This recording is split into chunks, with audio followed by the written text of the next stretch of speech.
गरीब माँ की अमीर बेटी। आरती को घर आए कितना समय हो गया है।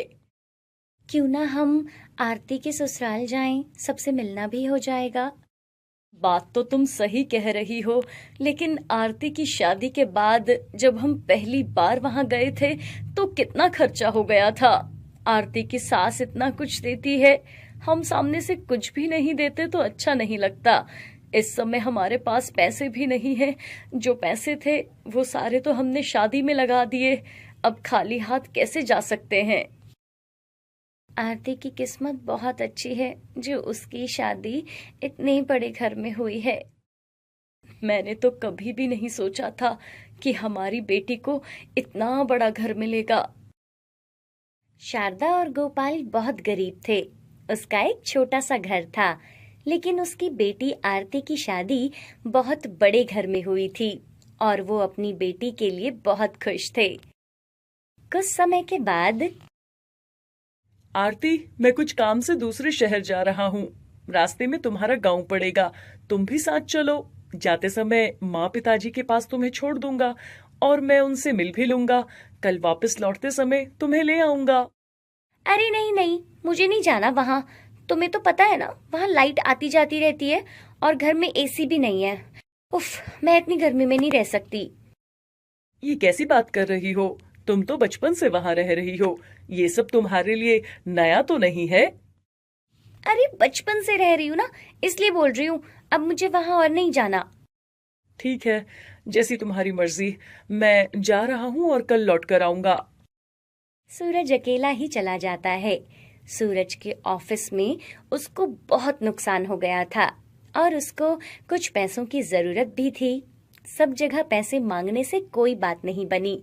पैसों के लिए ही वो दूसरे शहर अपने किसी पुराने दोस्त के पास जा रहा था, लेकिन वहां भी उसकी बात नहीं बनती।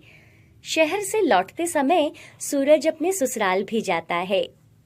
शारदा और गोपाल सूरज को देखकर बहुत खुश होते हैं। मैंने सोचा इस तरफ आया हूँ तो क्यों ना माँ पिताजी से मिल लूं। अरे बेटा, तुम यहाँ इतने समय के बाद आए हो, आरती नहीं आई? वो मैं साथ के शहर किसी काम से आया था तो सोचा आपसे भी मिल लूं। बातों बातों में सूरज ने अपने नुकसान के बारे में अपने पिताजी को बताया। कैसे भी 5 लाख रुपए का इंतजाम हो जाए तो सब ठीक हो जाएगा। बेटा, तू चिंता मत कर, मुझे बस 2 दिन का समय दे, मैं पैसों का इंतजाम करता हूँ। पिताजी, आपने तो मेरी सारी ही प्रॉब्लम सॉल्व कर दी। मैं 5 महीनों के अंदर आपके सारे पैसे लौटा दूंगा। सूरज के जाने के बाद 5 लाख रुपए आप कहाँ से लाओगे? हमारे पास तो उनके घर जाने तक के पैसे नहीं हैं। ये घर और किस काम आएगा? हमारी एक ही तो बेटी है, आज उनको हमारी जरूरत है।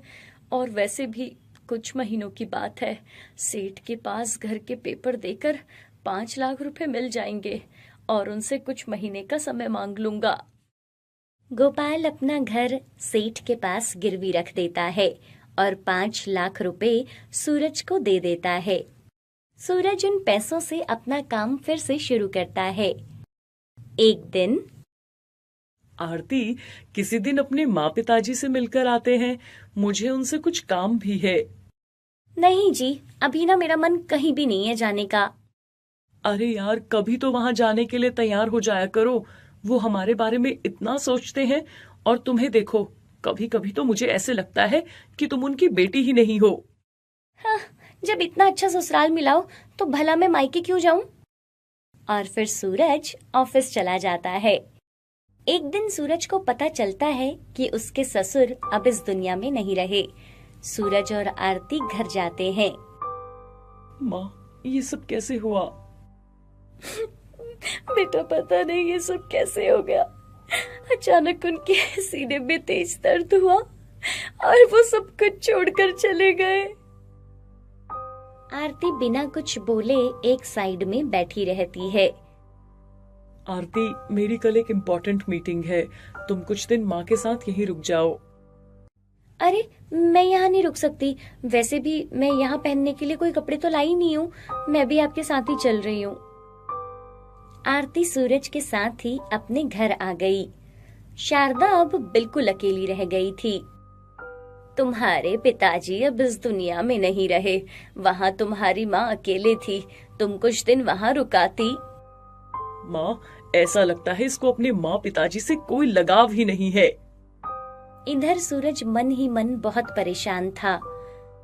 काश पिताजी को कुछ दिन पहले ही पैसे दे आता, उनसे एक बार मिल लेता।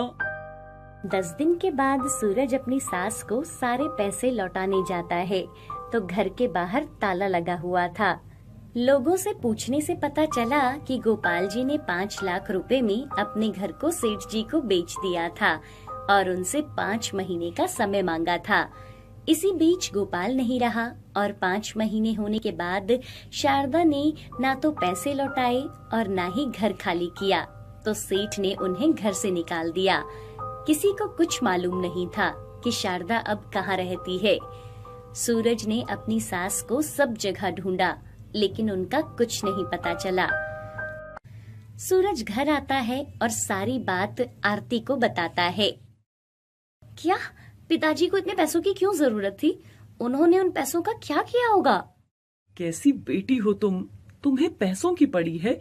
तुम्हारी माँ जिनका कुछ पता नहीं चल रहा कि वो कहाँ है, किस हालत में है, उनकी तुम्हें कोई चिंता नहीं है। अरे किसी रिश्तेदार के घर गई होंगी, और कहाँ जाएंगी। सब जगह फोन करने पर भी शारदा का कोई पता नहीं चला। इधर शारदा भिखारियों की तरह एक जगह से दूसरी जगह भटक रही थी।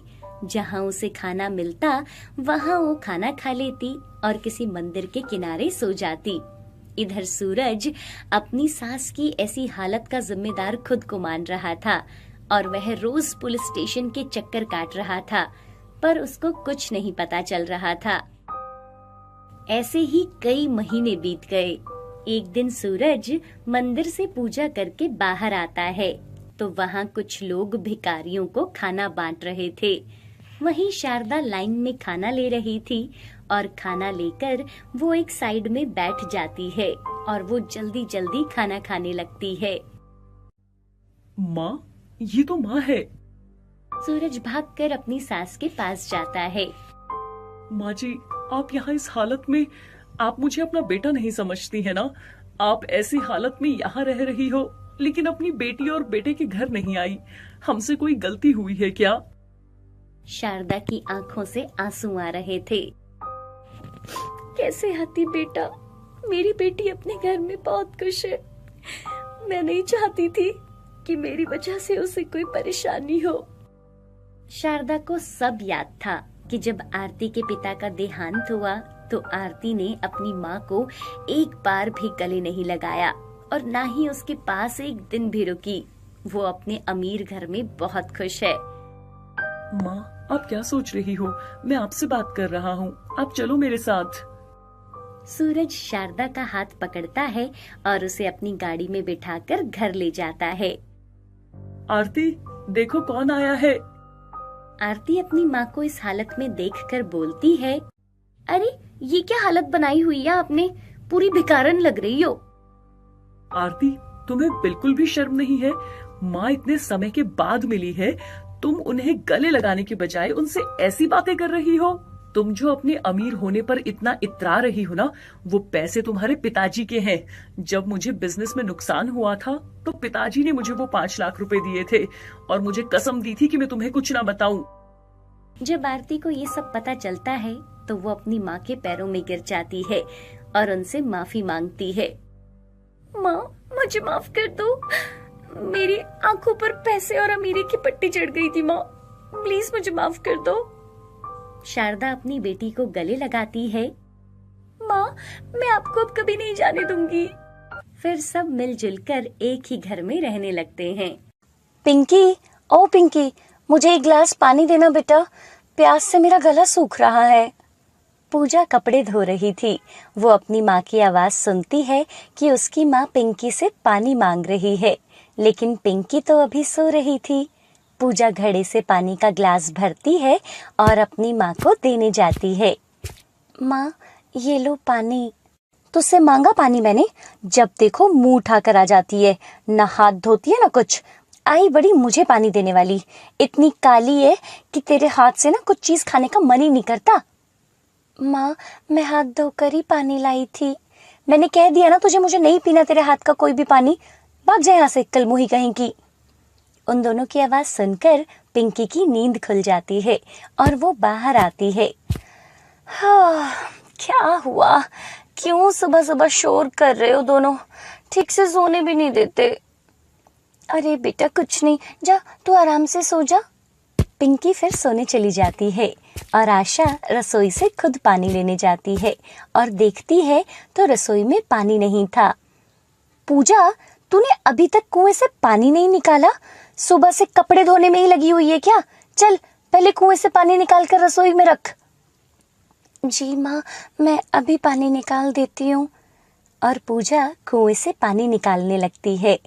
पूजा एक बाल्टी पानी निकाल देती है।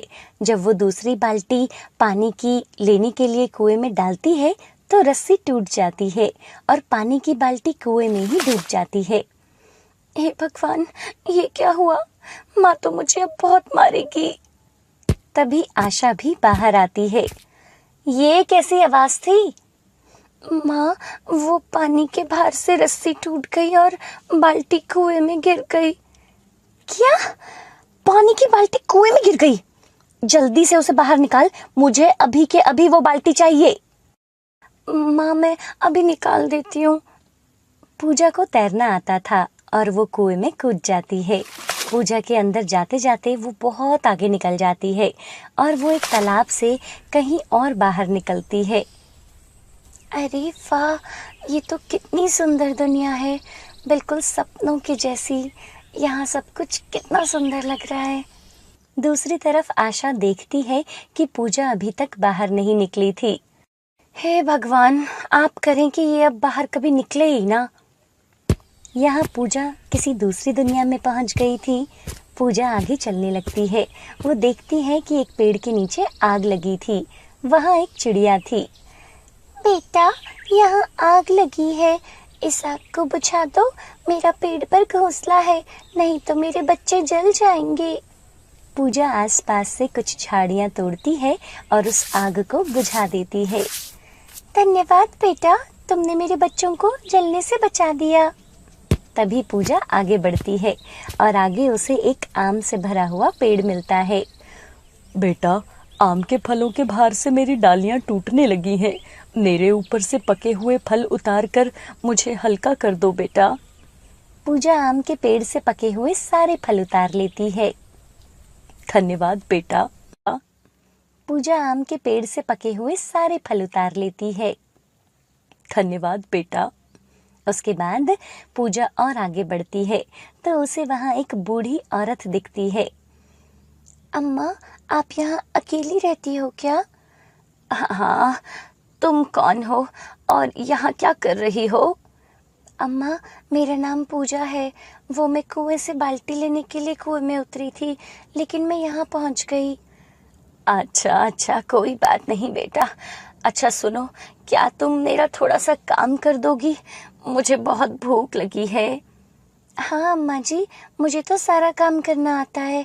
आप आराम से बैठो, मैं आपका सारा काम कर देती हूँ। पूजा उस बूढ़ी औरत के सारे काम कर देती है और उसे खाना बनाकर भी देती है।